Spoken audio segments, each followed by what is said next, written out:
De kat is toch ook niet echt heel klein, zou je zeggen. Zo moet het wel kunnen. Oké, ja. Die gaat gewoon over hebben. Ik denk dat ik mij hier dusdanig thuis voel dat als ik ooit kom te overlijden, tot dat gebeurt, ga ik ervan uit dat ik onsterfelijk ben. Maar mocht ik ooit komen te overlijden, dan mogen jullie me daar onder die gebaste tegelvloer begraven. En dan af en toe gewoon nog een, luister je mee om, af en toe even een dienblad vol glazen boven mijn hoofdstuk. En dan kun je gewoon zeggen, Martin is thuis. Ik doe er twee, een oude en een nieuwe. Die oude die heb je vast al eens gehoord, maar ik vind hem zo lekker dat ik hem nog een keer ga doen. Het heet Spoken. Ja. Je staat in een propvol café al een minuut of 11 van plein publiek op luide toon te janken. Om jezelf. Je ellenlange monologen zonder koppelstaat zijn niet om aan te horen. Je hebt het oog mist elke vaart, je dramt, je zaagt en zanert, je mekkert en je zeurt. Lieverd, jij hebt geen problemen. Jij hebt last van spoken word. Hoe maak je een gedicht wanneer je niks te melden hebt? Vlug. Pak een potlood en papier, want hier volgt het recept. Neem 2 handen vol dingen waar je niet om lachen mag. Gelijke delen weld, schmerz, liefdesleed en zelfbeklag. De ergste trauma's uit je jeugd. En al je vuile was op smaak gebracht met het geleuter uit je yoga-klas. Een snufje Greta Thunberg, een verongelijkte snik in elke zin een taalfout. En in elke regel. Een slap excuus voor poëzie waar nooit wat in gebeurt. Is dit een Sinterklaasgedicht? Nee, erger. Spoken word.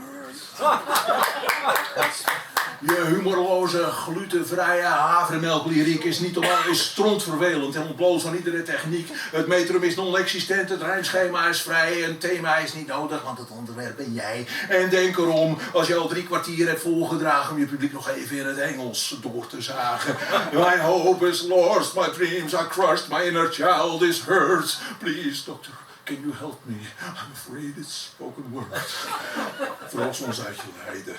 En bespaar ons je verdriet. Die sneuwe puritans uit je poëtisch rampgebied. Die afgetrapte boedel uit je literair failliet. Want we horen wel je woorden, maar je woorden spoken niet.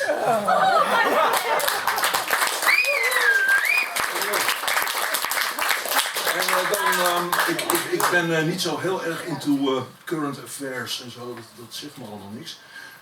Maar ik heb een gedicht gemeente moeten schrijven over recente ontwikkelingen en dat heet Denk vooruit.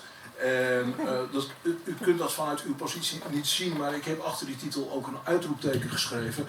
En daarmee bedoel ik dat ik het gedicht een zekere urgentie probeer te verlenen. En eveneens zeg maar ja, dat het een serieus gedicht wordt, het is menens. Dus dit graag even jullie aandacht. Je hebt altijd braaf je heffing voor het waterschap betaald.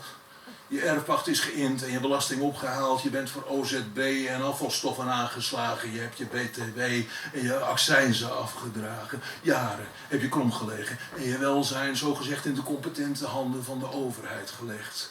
Het kost een keer je halve jaarloon, maar dan krijg je ook wat voor. Stabiliteit en veiligheid en ongekend comfort. Dus als een keer de pleuris uitbreekt in dit land, dan sturen ze geen voedsel, tanks of noodhulp, maar een handige brochure. Vol tips en wenken over hoe je zelf in een paar stappen in crisistijd het werk van de regering op mag knappen.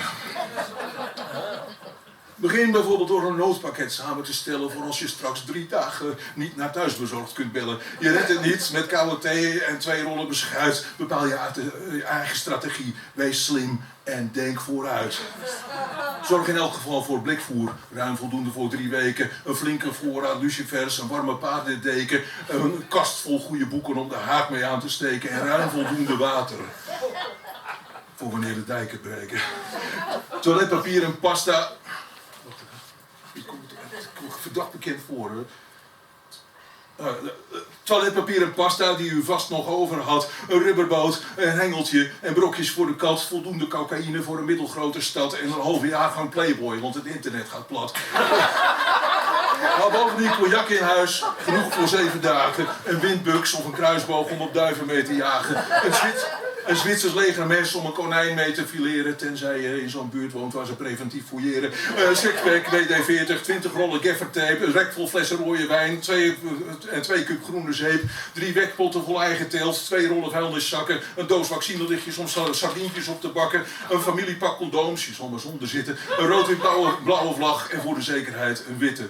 Een doosje paracetamol om katers te genezen en een zaklamp om brochures van de overheid te lezen. Oké, geen paniek. Zo'n crisis laat vermoedelijk wel even op zich wachten, dus ik betrap mezelf geregeld op de volgende gedachte. Als je een grote boerderij hebt, is het allemaal wel best. Maar waar laat ik al die rotzooi 3 hoog achter in Oud-West? Ik hou van avontuur, maar op den duur gaat het vervelen om jarenlang in eigen huis voor padvinder te spelen. Zo'n noodpakket neemt al die tijd de schaarsruimte in die ik veel beter kan gebruiken voor mezelf en mijn gezin. Deze laatste dichterlijke vrijheid behoeft enige toelichting. Ik heb namelijk helemaal geen gezin. Het gaat grote tragiek achter. Ik zou natuurlijk ook kunnen rijmen op mijzelf en mijn vriendin, maar ook die is er vandoor.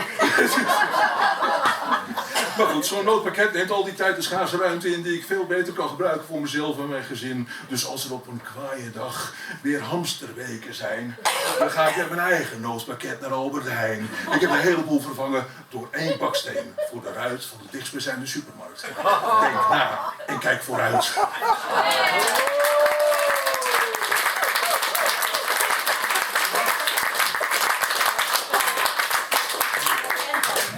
We kunnen wel een drankje gebruiken nu. Het is pauze.